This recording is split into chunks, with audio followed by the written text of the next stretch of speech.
The triangle meets again, a new power game in the Middle East we're talking about. Tehran. A cold winter morning, three powerful flags rising side by side. Iran, China, and Saudi Arabia, a picture that the entire world thought that it will never see again.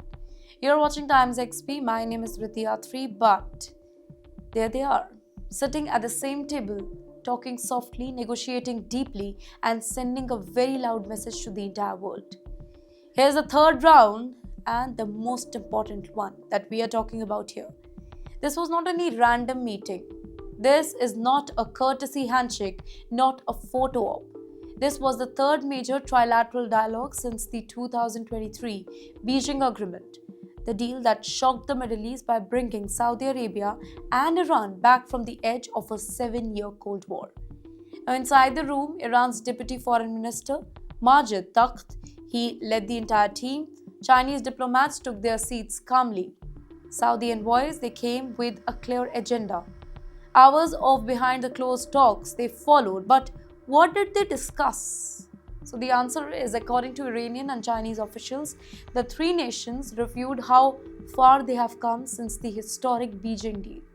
Reopening embassies, restarting diplomatic channels, expanding trade, building political trust, reducing tensions in the Gulf. But then came the big talking point. Stop Israel now. That was a joint demand. In a very rare, unified voice, Iran, China, and Saudi Arabia demanded an entire halt to Israeli military actions in Gaza, in Lebanon, in fact, in Syria also. They also condemned the attacks on Iran's sovereignty, a clear reference to secret operations, strikes, and cyber attacks widely attributed to Israel. The message was, enough. The region will not tolerate more destabilization here. But you know what, China, that is the silent partner behind this trio. Now, for the very third time, Beijing positioned itself as a mediator, a calm broker, a strategic listener, a rising Middle Eastern power. From Beijing to Riyadh to Tehran, China is rebuilding the diplomatic map of the entire region. Now, here's the backstory of that, the month of secret dialogue. So here's what happened in recent weeks. Turkish officials arrived in Tehran for security talks. Saudi envoys flew in for private discussions. Multiple intelligence-backed channels opened quietly. The Middle East is entering a phase of talk to avoid war. But then came a twist. That twist is secret exchange between Iran, Saudi Arabia, and the Trump administration. So according to Iranian and Western reports, something unusual happened.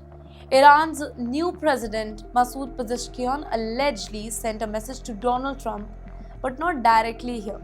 The message went through Mohammed bin Salman, and Washington replied back with three tough demands. A.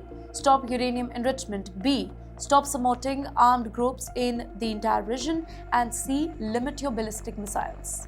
Basically, in short, he is saying that if you want a deal, play by our rules. But Tehran denied everything. Khamenei's counter-shock, it was massive. Soon after the news broke, Iran's supreme leader, Ayatollah Ali Khamenei, he publicly shut it down. Lies, pure lies. Yes. So, was he kept in the dark? Or was this a political move just to avoid the embarrassment after the US responses? Nobody knows right now, but it added a new layer to the mystery to the Tehran's trilateral meeting. In the end, the whole world is asking, what does this mean? So the answer is that this is no longer just diplomacy, this is a new Middle East that is taking shape. Three superpowers are collaborating, Iran, China, and Saudi Arabia, a triangle that challenges the United States' influence, stops the regional escalation, builds economic corridor, and pushes back against Israeli military actions.